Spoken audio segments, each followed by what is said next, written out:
우리 옆에 분들과 함께 인사하겠습니다. 믿음으로 승리합시다. 어떤 젊은이가 정말 아리따운 자기가 너무너무 사랑하는 여인에게 편지를 썼어요.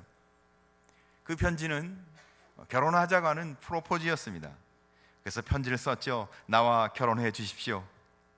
만약에 답장이 없으면 마음이 없는 걸로 알고 다른 계획을 세우겠습니다. 그렇게 이제 편지를 보냈어요. 근데 이 아가씨가 그 편지를 받고 너무 좋았어요. 너무 행복했어요. 그래서 자기도 좋습니다, 결혼하겠습니다, 이렇게 답장을 써서 편지를 보냈습니다. 그리고는 그 편지를 잘 써서 오빠에게 부탁을 했어요. 오빠, 이 편지를 우체국에 꼭 보내줘. 그래서 오빠가 그래 알았어. 그리고는 이제 코트에 편지를 탁 찔러놓고서 나갔습니다.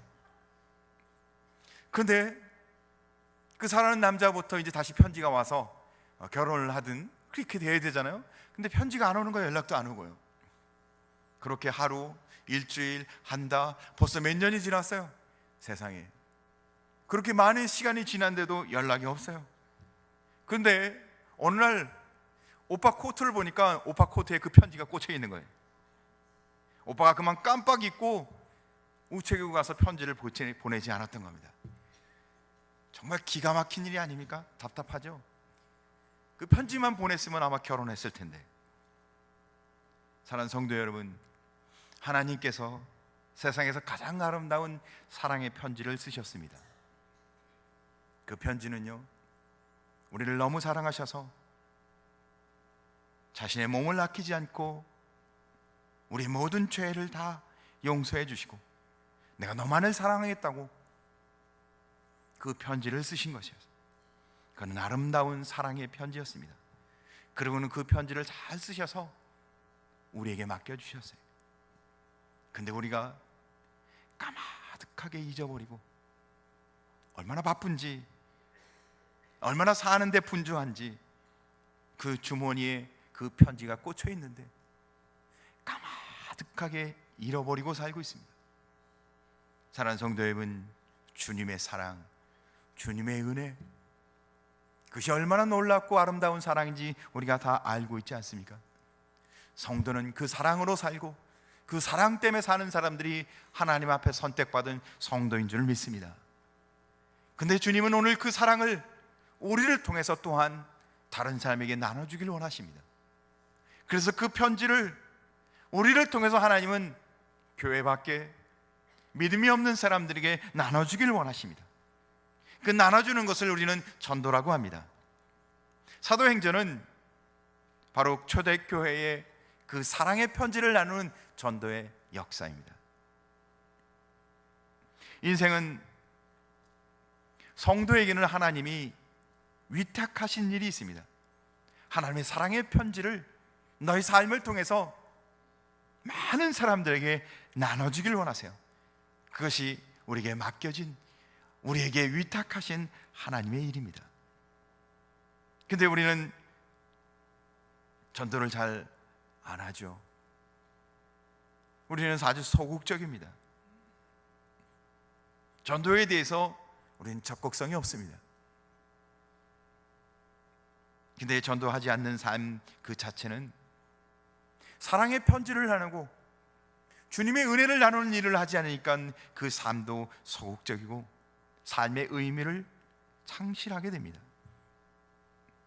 근데 오늘 성경 본문에는 바울과 그 일행이 이고니온에서 복음을 전하고 있습니다. 근데 그 복음을 전하는 과정을 통해서 우리의 삶 속에서도 하나님의 귀하신 맡겨진 일을, 주님이 우리에게 주신 그 사랑의 편지를 나누는 일을 우리도 어떻게 해야 할지 감당하며, 또한 그 은혜를 감당하는 자에게 하나님이 주신 은혜가 무엇인지 우리가 도전받는 시간이 되길 간절히 소원합니다. 그래서 첫째, 바울은 오늘 그 이고니온에서 전도를 하는데 그가 적극적인 자세로 그 일을 감당하고 있습니다. 사랑하는 성도 여러분, 주의 일에 적극적이고 삶에 적극적이고 진취적인 성도와 삶이 되길 주님의 이름으로 축복합니다. 오늘 성경 1절을 한번 같이 읽어보겠습니다. 1절, 14장 1절을 같이 한 목소리로 읽겠습니다. 시작. 이에 이고니온에서 두 사도가 함께 유대인의 회당에 들어가 말하니 유다와 헬라의 허다한 무리가 믿더라. 우리 성경에 두 사도가 함께 유대인의 회당에 들어가 말하니 이렇게 기록하고 있습니다. 사실은 이 이고니온에 오기 전에 비시디오 안디옥에서 이미 전도를 했습니다. 그곳에서도 회당에 들어가서 복음을 전했는데 그때 핍박을 당하고 위협을 당하고 생명을 잃을 뻔까지 해갖고 이곳에 와게 됐습니다. 회당에 가서 전하는 일은 굉장히 위험한 일이었어요. 그런데도 불구하고 또 이고니온에 와서 그들이 하는 일은 회당에 들어가 말하니, 뭘 말했겠어요? 복음을 전한 것이죠. 주님의 사랑을. 그런데 놀랍게도 전하니까 유다와 헬라의 허다한 무리가 믿더라. 전하니까 믿는 자가 있다는 겁니다. 전하니까 그 편지로 놀라운 은혜를 누리고 삶이 바뀌고 하나님의 역사가 나타나는 일이 나타났다는 겁니다. 세상에서도 성공하는 사람들은요, 적극적인 사람입니다. 소극적인 사람들은 성공하기 힘듭니다. 천국은 침노하는 자의 것이라고 성경에 기록되어 있습니다. 여러분, 은혜를 취하는데 열심을 내시기 바랍니다. 하나님이 주시는 은혜에 대해서 여러분 열정을 갖는 성도 되길 간절히 소원합니다.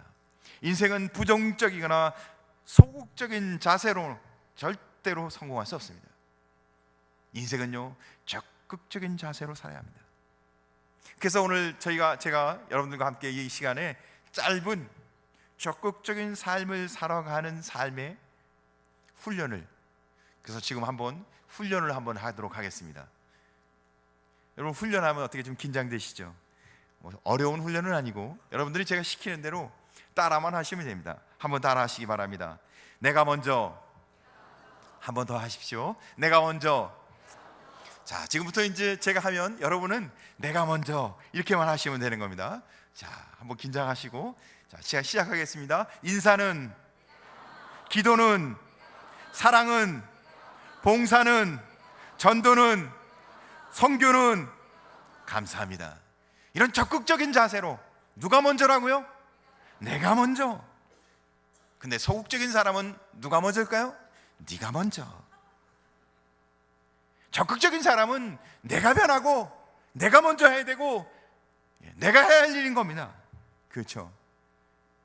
사랑하는 성도 여러분, 주 안에서 인생을 살아가는 데 있어서도 적극적인, 진취적인 상도가 되시길 주님의 이름으로 축복합니다.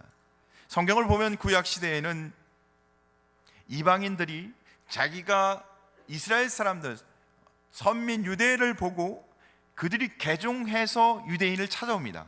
그러면 그들을 유대인으로 받아줍니다. 그러니까 이방인이 찾아오는 거예요. 그거를 90년적 선교라고 해요. 사람들이 찾아와야 되는 거예요. 구약에서는 그렇게 선교했습니다.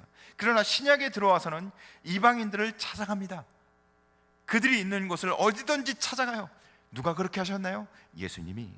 바울이 그렇게 합니다. 이걸 원신령적 선교라고 합니다. 찾아가는 겁니다. 그들이 어떻게 합니까? 방해합니다. 도리어 때로는 위협합니다. 죽이고자 합니다. 방해합니다. 찾아가는 게 굉장히 문제가 많아요. 힘들어요. 어려워요. 그런데 예수님이 그렇게 하셨습니다. 바울도 그렇게 했습니다. 오늘 우리에게도 찾아가야 합니다. 어떻게 해요? 주님이 우리에게 쓰신 편지를, 주님이 사랑의 편지를 우리에게 맡겨주셨는데, 주님이 우리에게 구원과 생명의 은혜를 우리에게 맡기셨는데, 이 놀라운 복음을 들고, 이 놀라운 소식을, 이 놀라운 편지를 들고 우리가 어떻게 해야 한다고요? 찾아가야 합니다. 사랑하는 성도 여러분, 적극적으로 주 안에서 살고 믿음으로 사는 복된 성도 되길 간절히 소원합니다. 사실 많은 사람들은 열등감 속에 살아갑니다. 대부분의 사람들이 열등감 때문에 자기가 갖고 있는 능력을 잘 발휘하지 못합니다. 어떤 사람은 키가 작아서 평생 열등감 속에 살아갑니다. 어떤 사람은 자기가 빼빼 말아올라서, 어떤 사람은 자기가 뚱뚱해서, 어떤 사람은 자기가 머리가 나쁘다고 생각해서, 어떤 사람은 자기는 얼굴이 못생겼다고 생각해서. 근데요, 그 열등감을 극복 못하면 그 사람은 계속적으로 소극적인 인생을 살아갑니다. 근데 어느 학자가 통계를 내봤대요. 사람들이 보통 열등감에 얼마나 빠져 있는가. 4분의 3 이상은 대부분의 열등감에 젖어 있다고 합니다. 그런데 많은 사람들이 그 열등감 때문에 자기 삶을 아주 부정적으로 살아간다는 거예요. 그런데 성공한 사람들을 보면 자기 열등감을 극복한 사람이라는 거예요. 그러니까 열등감이 없는 사람이 아니고 열등감을 극복한 사람이 성공하더라는 거예요. 여러분, 나폴레온 잘 아시죠? 그가 키가 몇이었을까요? 정확한 기록이 없어요. 왜? 나폴레온 황제가 자기 키는 비밀로 숨겨놨습니다.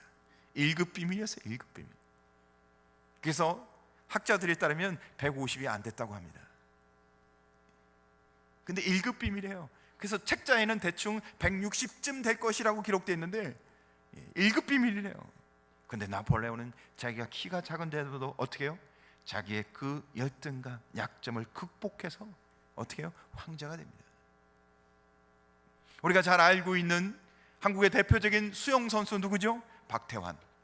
대한민국 최고, 세계 최고 신기록 가진 박태환. 근데 이 친구가요, 어려서 폐가 안 좋았습니다.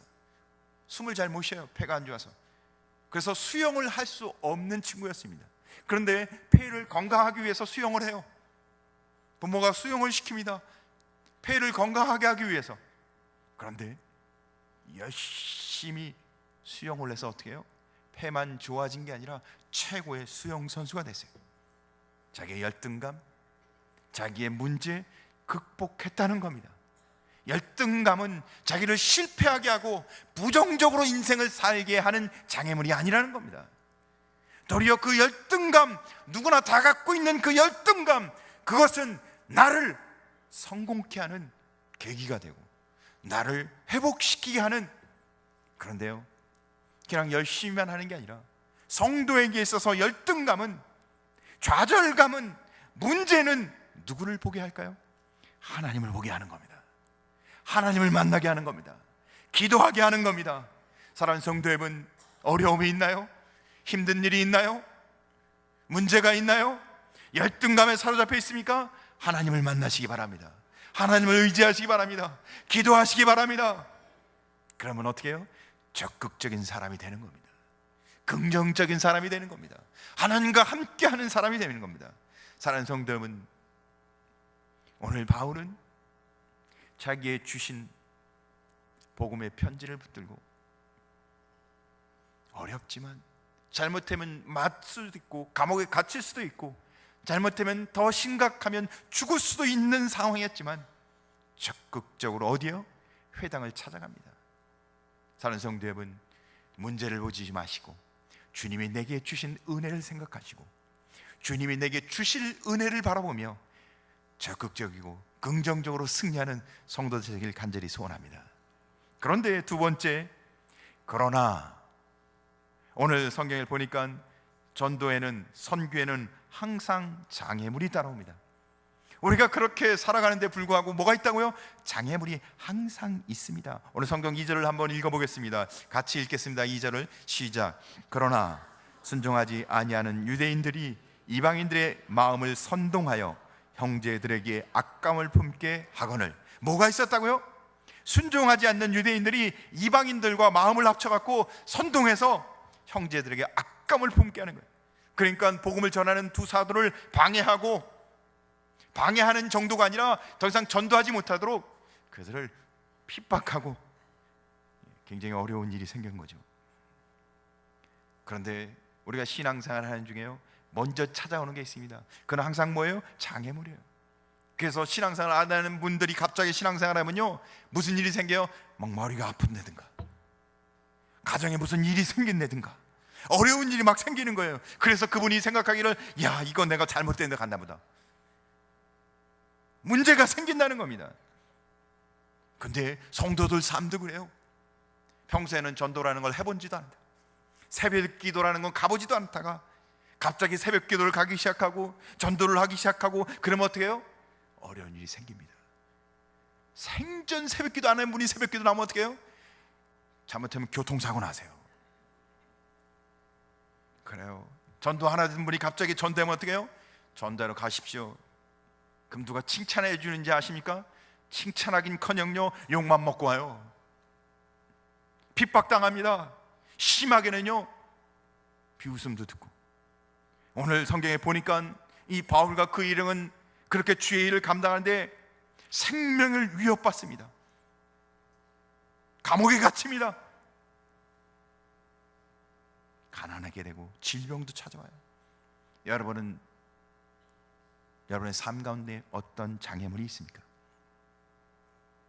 세상 사람들은 주님 없이 사는 사람들, 주님을 의지하지 않고 그냥 사는 사람들은 장애물이 생기면 어떻게 생각해요?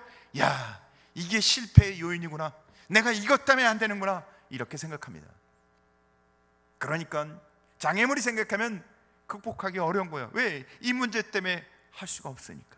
그런데 주님을 의지하고 참된 성도들은 장애물이 생기면 어떻게 해요? 이거는 내가 한 단계 더 올라갈 수 있는 디딤돌이구나, 이건 나를 업그레이드하기 위한 하나님의 은혜구나. 왜죠? 장애물이 생기면 성도는, 참된 믿음의 사람들은 어떻게 생각합니까? 이 장애물을 통해서 하나님 앞에 나가는 겁니다. 기도하게 되는 겁니다. 하나님을 의지하게 되는 겁니다. 그래서 교회는요, 말세가 되면 교회에 뭐가 있다고요? 염소가 있다고 합니다. 염소는요 특징이 뭐냐면 들이받는 거예요. 이리 받고 저리 받고, 그래서 막 난리를 칩니다. 성도들이 그냥 편안하게 가만히 있으려고 하면, 양떼는 원래 그렇거든요. 양떼는요 그 기질상 뛰어다니고 막 그러기보다는요 지들끼리 움켜요. 그다음에 움켜 있으면요 털이 자기들끼리 움켜져 갖고, 이게 털끼리 움켜져서 양이 서로 죽습니다. 그러니까 염소가 한 마리 있으면 염소가 양떼들끼리 이렇게 몰려 있는 것을 못하게 하는 거예요. 그래서 양떼가 이리 받고 저리, 염소가 이리 받고 저리 받고. 근데 그 염소 때문에 어떻게 해요? 양떼가 매 이러면서 어떻게 해요? 기도하게 되는 겁니다. 어려우니까 주님을 찾게 되는 거죠. 주님을 바라봐야 되는 것을 알게 되는 거죠. 사랑하는 성도 여러분, 성도에 있어서 장애는 장애가 아니고 하나님 만나고 주님 찾고 하나님의 은혜해 주시는 동기부여라는 겁니다. 영국의 유명한 나방을 연구하는 나방학자가 있었습니다. 굉장히 유명한 분이랍니다. 알프레드 월레스라고. 저도 처음 들어보는 분인데 어쨌든 유명하시대요. 근데 이분이 나방을 연구하는데 어떻게 해요? 나방을 이제 나방이 보통은 누에 고치에서 이렇게 나오지 않습니까? 근데 이분이 누에 고치에서 이 나방이 뚫고 나오는 과정을 지켜보고 있었습니다. 근데 나오는데 너무너무 힘들게 나오더래요. 그러니까 너무 힘들게 나오니까 애처로웠던 거예요. 그래서 이분이 가위를 가지고 그 나방이 나오는데 편하게 나올 수 있도록 그 나오는 옆에를 약간 이렇게 찢어줬대요. 쉽게 나오게. 그러니까 고기를 쫙 찢어서 나오니까 얼마나 쉽게 나오겠어요. 그러니까 쉽게 딱 나왔는데 나방이 나와서 얼마 있지 않아 죽어버리더래요. 왜냐하면 나방은 그 누에 고치를 찢고 나오는 과정 중에서 힘을 얻고 그가 앞으로 살아갈 수 있는, 그가 면역력을 얻고 그가 거기에서 앞으로 생존할 수 있는 모든 것을 그 과정을 통해서 얻는 과정이었는데, 그것을 찢음으로 인해서 그가 생존력이 없어졌던 거예요. 그래서 나방은 애를 쓰며 나와야지 사는 거였습니다. 애를 써야 했던 겁니다. 그런데 나방이 애를 안 쓰고 나오니까 죽은 겁니다. 그러니까 나방이 쉽게 나오도록 해준 것은 나방을 죽인 거예요. 사랑하는 성도 여러분, 성도의 삶 속에, 아니 우리 인생 가운데 장애가 없는 사람, 문제가 없는 사람, 고통이 없는 사람, 아픔이 없는 사람 한 명도 없습니다. 예수를 믿든 안 믿든. 만약 그런 사람이 있다면 그 사람이 이상한 사람이에요. 어떻게 문제 없는 인생을 살 수 있습니까? 그런데 예수 믿는 사람들은 그 장애물을 통해서 낙심하지 마시고, 열등감을 통해서 낙심하지 마시고, 하나님을 만나시고 하나님을 찾으시고 주님 앞에 기도하시면 그것이 도리어 성공의 디딤돌이 된다는 사실을 기억하시길 주님의 이름으로 간절히 축원합니다. 하나님이 우리에게 은혜 주시고 우리를 더 성숙하게 하시고 더 놀라운 복을 주시기 위한 하나님의 은혜라는 거예요. 그래서 세 번째, 어려운 환경이면 환경일수록 우리는 주를 힘입어 승리해야 합니다. 오늘 성경에도 보니까 3절을 우리가 한번 같이 읽어보겠습니다. 성경 14장 3절 같이 읽겠습니다. 시작. 두 사도가 오래 있어 주를 힘입어 담대히 말하니 주께서 그들의 손으로 표적과 기사를 행하게 하여 주사 자기 은혜의 말씀을 증언하시니. 두 사도가 어떻게 있다고요? 오래 있었습니다. 그런데 오래 있다는 말 전에 2절에 보니까 어떻게 기록되어 있어요? 그들이 순종치 않아야 하는 유대인들이 이방인들과 마음을 합쳐서 그들을 선동시켜서 형제들에게 악감을 품게 했다는 거예요. 뭐 하는 거예요? 복음을 전하는 두 사도를 방해하고 괴롭히고 핍박하고 박해하고, 잘못하면 어떻게 해요? 잡혀오게 갇히거나 아니면 죽게 될 상황인데도 불구하고 어떻게 했다고요? 오래 있어. 왜? 두 사도는 그 어려운 상황에 오래 있었을까요? 주님이 주신 은혜가 있었기 때문에. 사랑하는 성도 여러분, 주님이 사랑의 편지를 쓰셔서 우리 가슴에 먼저 주셨습니다. 우리 심령에, 우리의 삶에 먼저 주셨습니다. 우리는 주님의 사랑받은, 주님이 우리를 구원하신 하나님의 백성인 것을 기억하시기 바랍니다.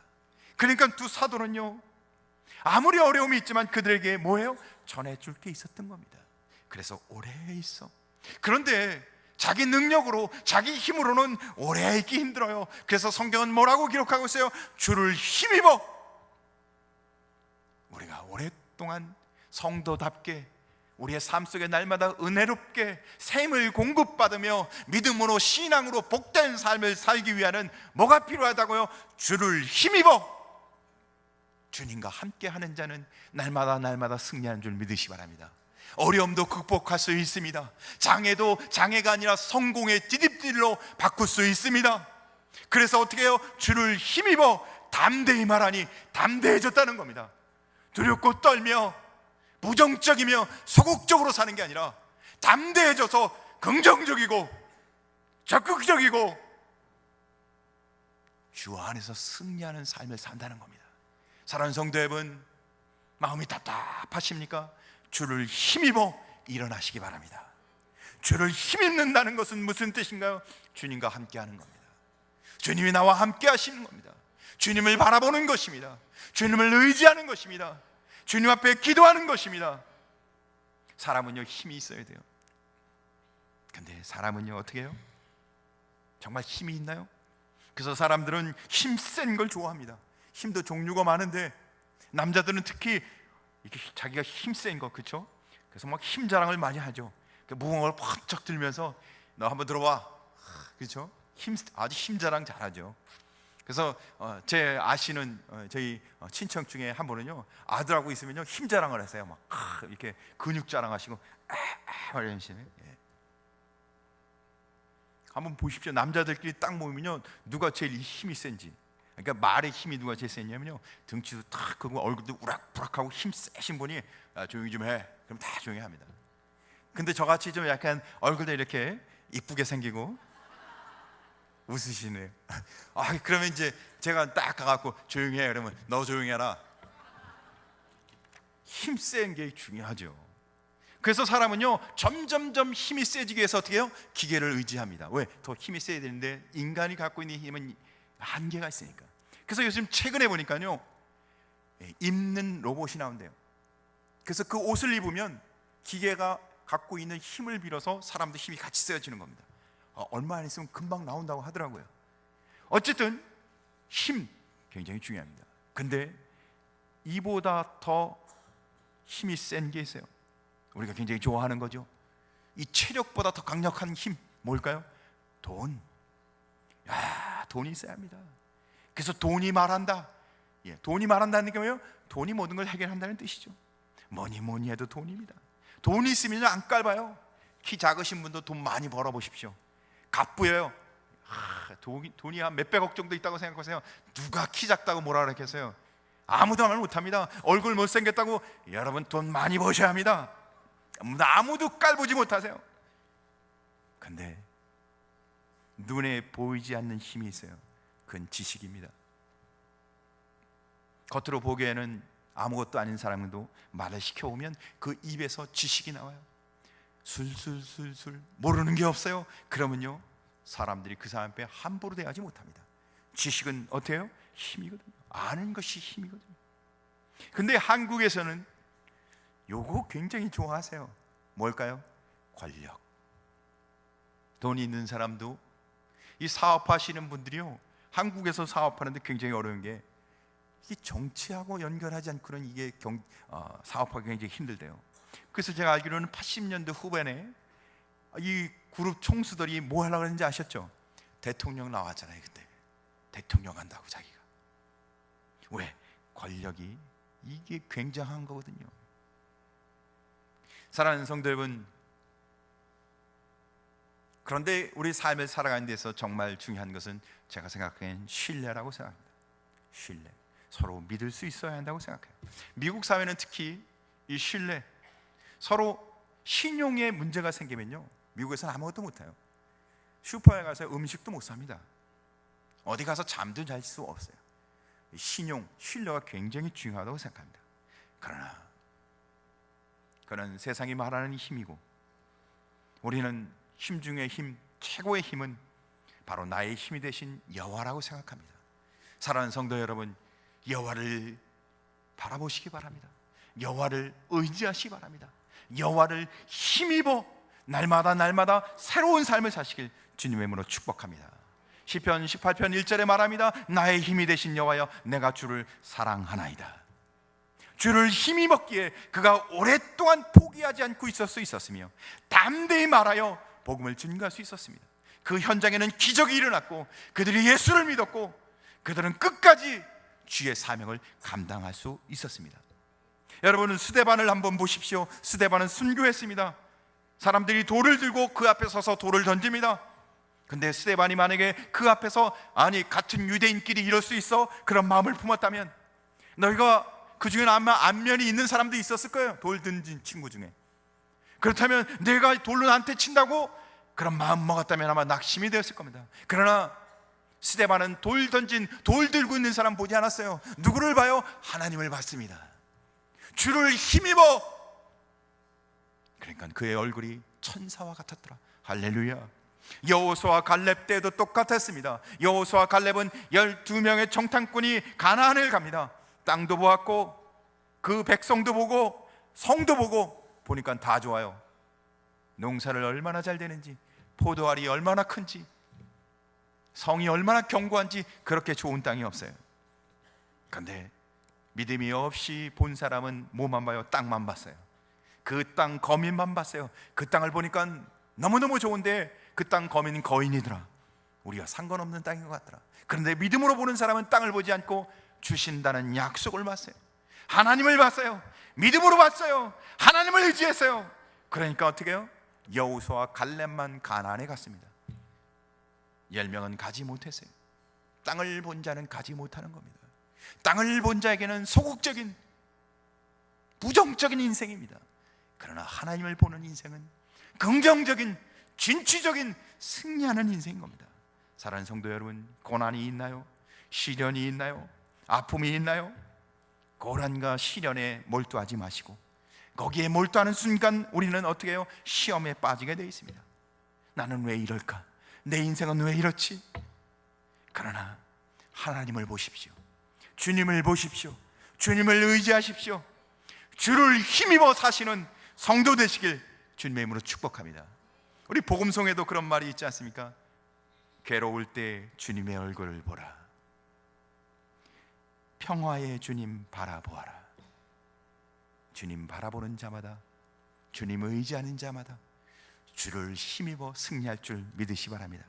주를 힘입어 사는 세 가지 방법이 있습니다. 첫째, 날마다 성경을 통해서 하나님의 은혜를 고백하시기 바랍니다. 두 번째, 기도를 통해 성령의 인도하심을 받길 바랍니다. 세 번째, 믿음의 형제 안에서 하나님의 인도하심을 함께 나누세요. 성도는요, 말씀과 기도와 믿음의 교제를 통해서 날마다 변해야 합니다. 말씀이 없는 성도, 기도하지 않는 성도, 성도의 교제가요 삭막하죠. 믿음 안의 교제를 만나면요, 믿음의 성도들 만나면 더 뻣뻣합니다. 불편합니다. 왜요? 내 안에 뭐가 없어서요?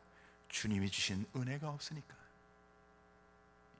누구의 문제예요?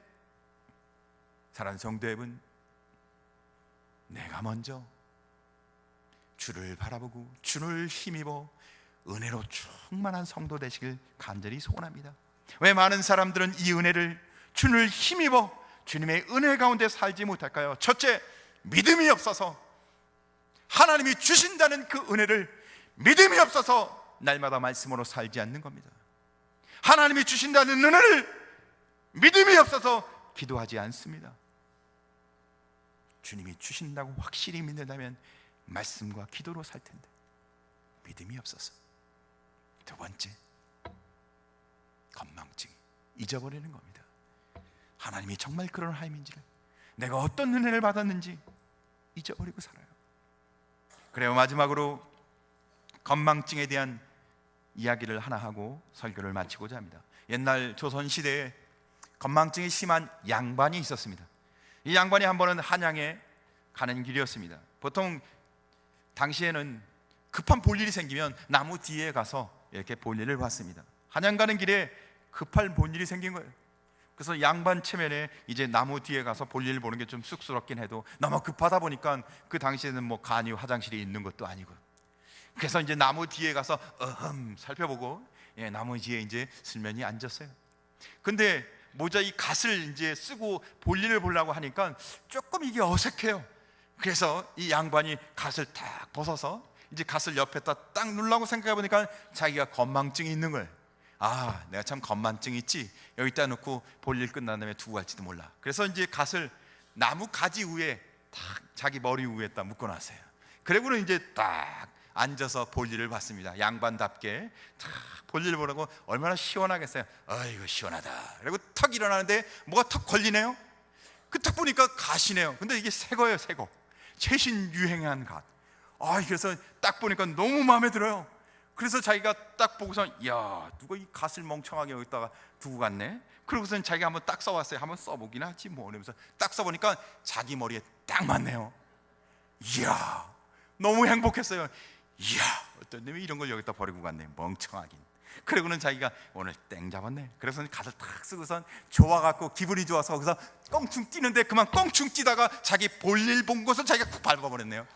야, 이 사람이 너무 기분이 나빴어요. 세상에 어떤 놈이 볼일을 이런 데다 보고, 에이, 재수없게. 그러고는 투덜투덜거리면서 발을 그냥 툭툭 치면서 가면서, 그래도 오늘 뭘 좀 밟긴 했어도 갓을 하나 주웠으니까 쌤쌤이네. 아이고, 그러면서 갔다는 거예요. 사랑하는 성도 여러분, 우리는 정말 잊지 않아야 할 것을, 정말 기억해야 할 것을 잊어버리고 살지는 않습니까? 건망증 증세가 어느 정도입니까? 우리가 잊지 말아야 할 세 가지가 꼭 있다고 생각합니다. 첫째, 나는 스스로는 절대 구원받을 수 없는 자이다. 근데 많은 사람들이요, 이걸 잊어버리고 살아요. 그래서 열심히 혼자 삽니다. 열심히 뛰어다닙니다. 열심히 행복을 향해 안 해본 거 없이 다 해볼 정도로 열심히 삽니다. 우리는 스스로 절대 구원받을 수 없는 죄입니다. 누가 필요하다는 거예요?